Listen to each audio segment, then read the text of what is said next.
Halo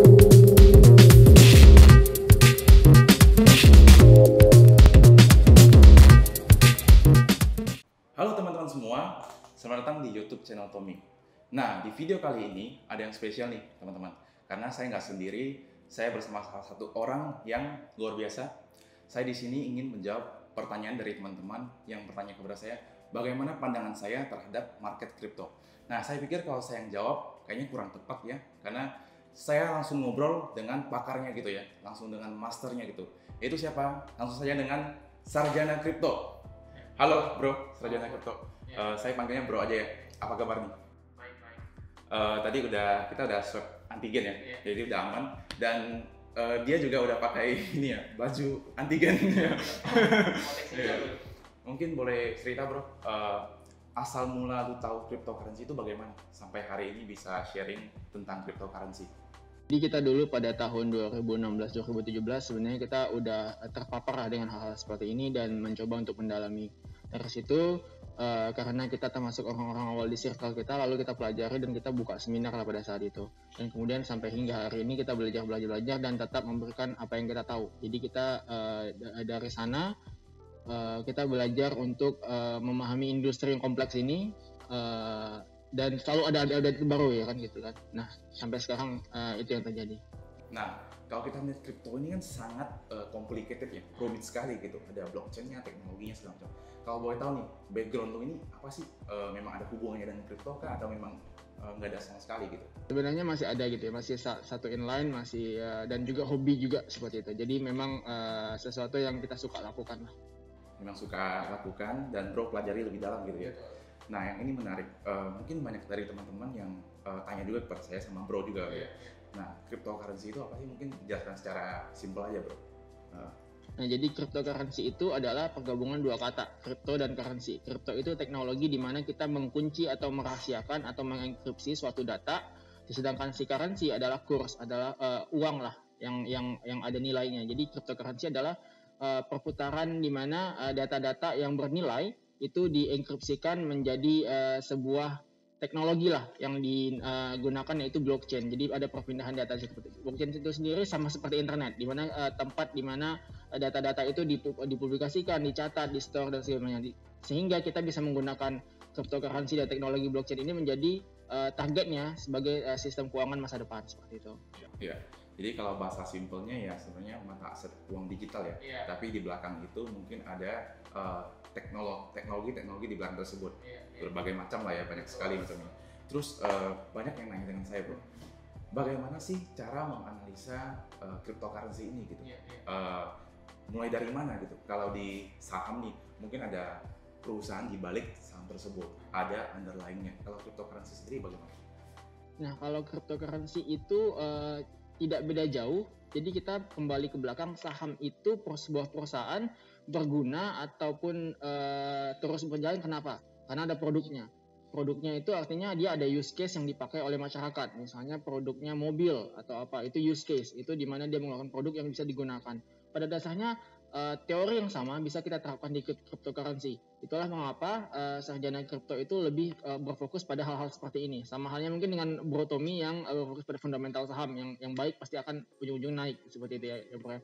Nah pada dasarnya seperti itu. Nah jadi itu yang kita terapkan di cryptocurrency meskipun penerapannya ada sedikit pergeseran. Karena kalau misalnya di saham perusahaan mungkin Bro Tommy juga tahu ada angka-angka yang bisa dianalisa, ada laporan keuangan yang bisa dilihat, perbandingan antara kompetitor satu dengan yang lain itu jelas terdata dan segala macam, dan juga ada legalitas ini itu dalam setiap aktivitasnya. Sedangkan di cryptocurrency kita lebih gambarannya lebih besar dan juga tidak ada data-data yang benar-benar menentukan bahwa ini bagus atau enggak. Seperti itu. Jadi bahkan cryptocurrency yang tidak bagus dan jelek sekalipun selama itu hype itu bisa naik. Jadi benar-benar ini termasuk game battleground yang beda sama saham gitu, meskipun pada dasarnya teorinya sama. Meskipun jadi kita bisa analisa di belakang kripto tersebut ada teknologinya segala macam, tapi ini masih bersifat lebih ke spekulasi. Tapi dari sisi selain fundamental, apa sih yang bisa dianalisa dari kripto? Mungkin teknikalnya segala macam bisa dipakai juga ya? Ya, Jadi kalau misalnya kita ngomongin lagi, balik lagi kalau misalnya kita compare ke saham, teknik yang sama bisa digunakan, baik itu teknikal ataupun fundamentologi. Dari segi teknikal, sebenarnya kalau Anda sudah teman-teman bisa menggunakan teknikal di saham, di forex segala macam, itu pattern-patternnya sama digunakan di cryptocurrency ya bro ya, sama bisa diterapkan juga ya. Nah, sedangkan yang ngomongin soal fundamentologi, kita bisa ngeliat nih bro, holder-holdernya tuh di wallet siapa segala macam. Kita bisa analisa, oh ternyata supply-nya sekian dipegang oleh siapa, seperti itu. Hal-hal seperti itu yang menjadi referensi untuk kita untuk membeli atau tidak gitu. Meskipun tidak ada sesuatu yang absolut di sana. Bisa saja yang dikuasai oleh banyak orang tapi digoreng habis seperti itu ya bro ya. Mungkin bro juga pengalaman ya. Nah seperti itu. Mungkin bandarmologi di sini yang dimaksud ini Bang Elon Musk kali. Nah ini kan menarik banget nih dari cryptocurrency, spekulasinya mungkin ada koin yang bisa naik berapa ribu persen yang kita lihat kan. Mungkin ada juga yang bisa turun sampai signifikan gitu. Nah, untuk dari itu menurut saya money management itu di cryptocurrency ini sangat penting.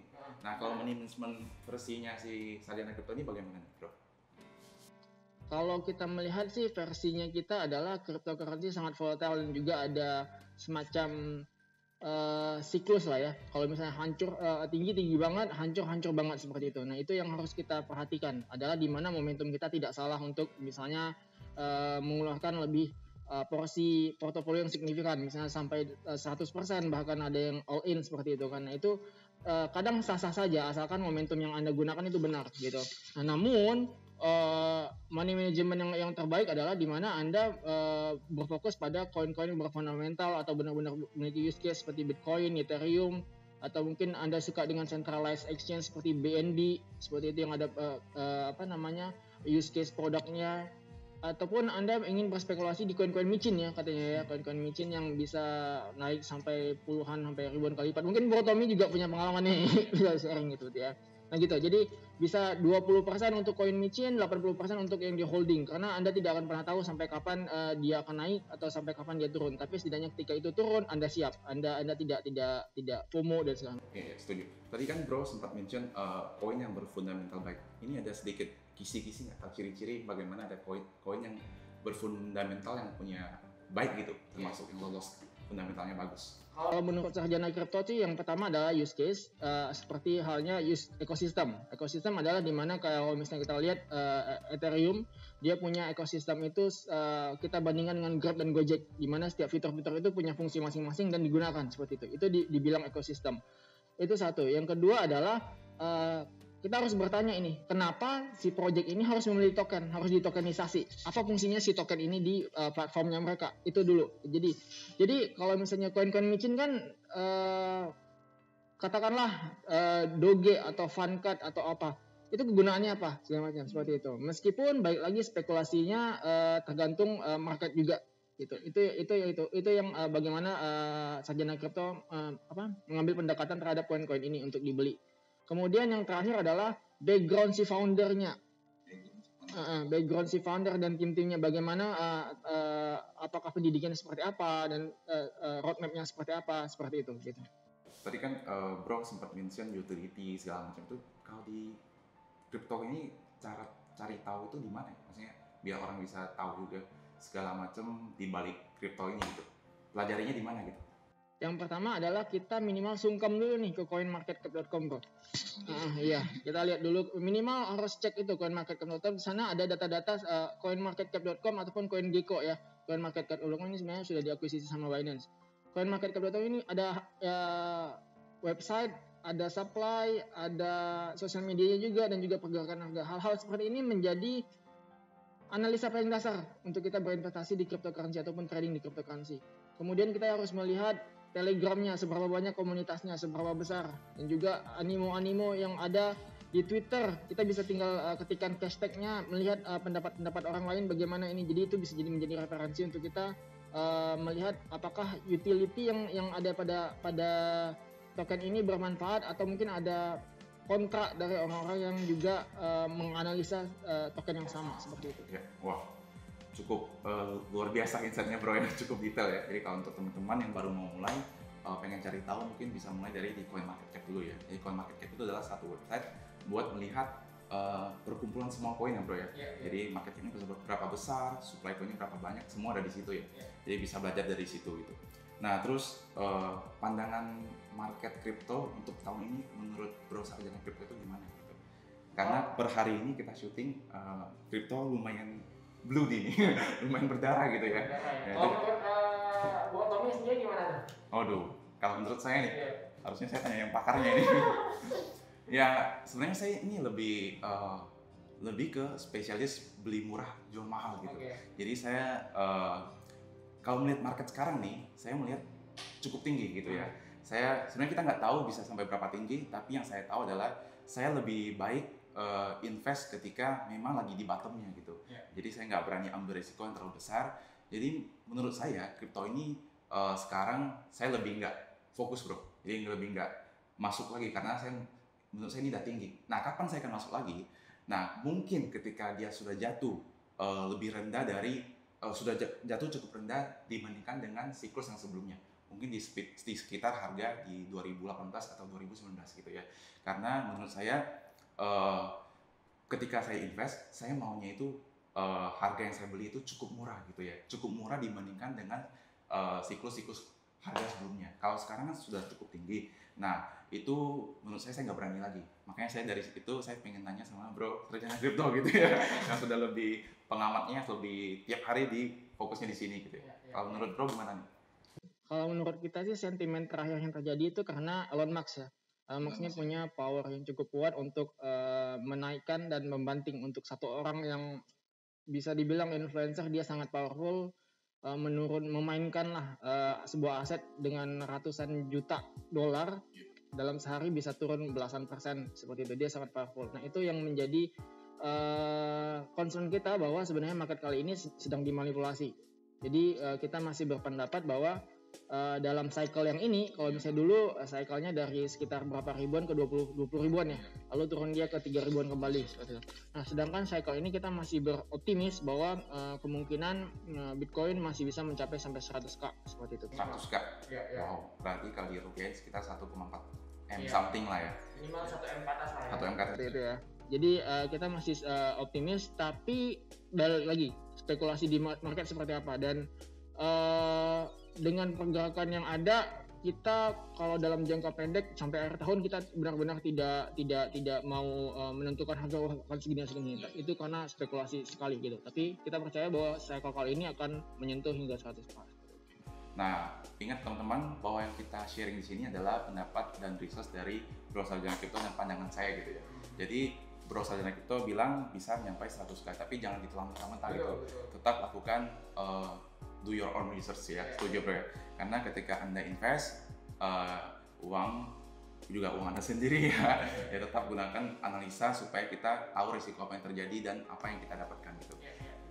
Dan market juga bisa meskipun kita bilang 100k, kita tidak pernah benar-benar tahu apakah akan 100k atau tidak. Yang terjadi adalah setiap dari kita punya money management masing-masing, kapan supportnya, kapan beli, kapan jual, seperti itu. Jadi jangan terpaut target seseorang karena bisa saja salah seperti itu.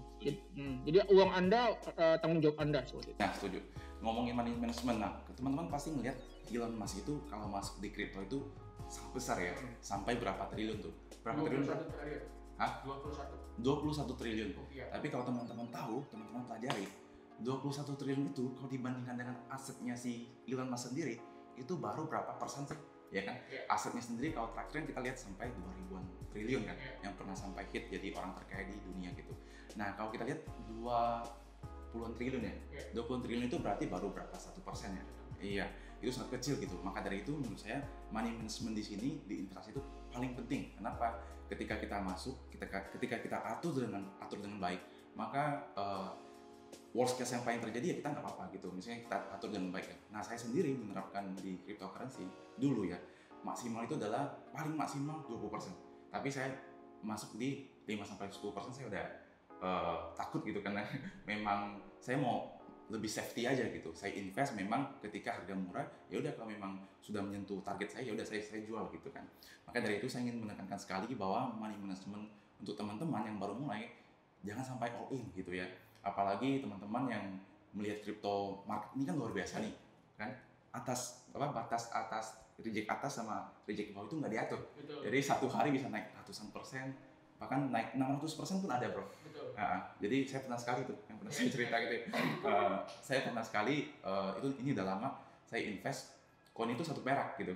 Jadi 2 jam kemudian hit ke 6 perak, itu berarti naik 600% gitu. Jadi di sini kemungkinannya sangat bisa terjadi atas bawah semua bisa ya. Jadi bisa turun 90% juga bisa sebenarnya, tergantung koin-koinnya gitu kan. Maka dari itu saya ingin tekankan kepada teman-teman, kelola dengan baik money managementnya ketika mulai. Jangan sampai FOMO, jangan sampai greedy ya. Karena ketika ketika ada cuan pasti biasanya mereka merasa wah tambah lagi, bisa tambah lebih.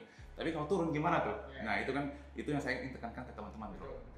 Nah terus terakhir untuk saya ingin tanya ke bro ini, Sarjana Kripto, gimana sih pesan buat teman-teman yang ingin mulai gitu bro? Yang baru mulai invest kripto atau baru mulai pas tahun 2020 gitu. Kita banyak banget juga mendapatkan pertanyaan sama bro. Jadi memang banyak angkatan-angkatan corona yang baru melek lah, intinya baru terpapar, dan itu adalah sesuatu yang bagus. Tapi adalah sesuatu yang bagus ini bisa jadi bumerang apabila kita yang pertama tidak melakukan riset sendiri. Karena uang kita harus juga melakukan riset sendiri. Kita beli ke pasar aja kita kadang nawar-nawar, kita kadang banding-bandingin barangnya. Nah masa kita invest kita nggak seperti itu gitu kan. Jadi riset itu penting. Yang kedua adalah money management.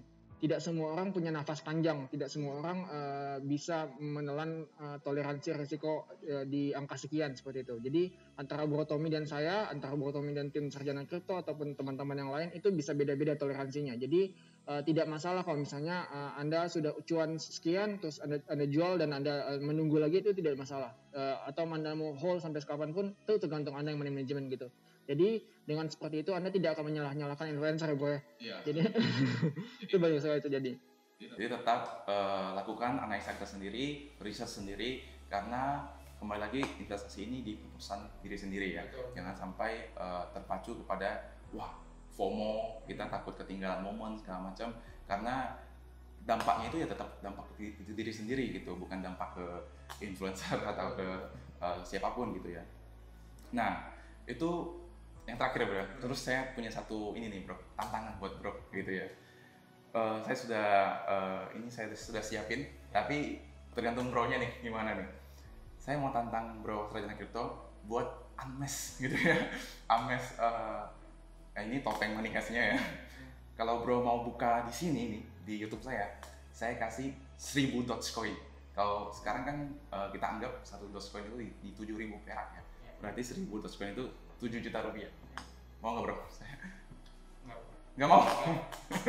Kenapa tuh? Nggak dulu ya? Iya. Waduh, 7 juta rupiah loh, nggak mau. Ini terakhir, saya kasih 1 Ethereum. 1 Ethereum kalau per harga hari ini sekitar di 50 juta lah kita anggap, 51 juta. 1 Ethereum buat unmesh di YouTube saya, buka tokennya. Ini dari uang pribadi saya, jadi nggak ada yang sponsor saya nih bro. YouTube saja nggak ada sponsor, tapi dari uang pribadi saya. Mau nggak bro buka ini? Sebenarnya bro ini bukan soal masalah uangnya gitu. Jadi kita akan unmax mungkin ketika followers kita di pencapaian tertentu kita akan unmax dengan sendirinya seperti itu.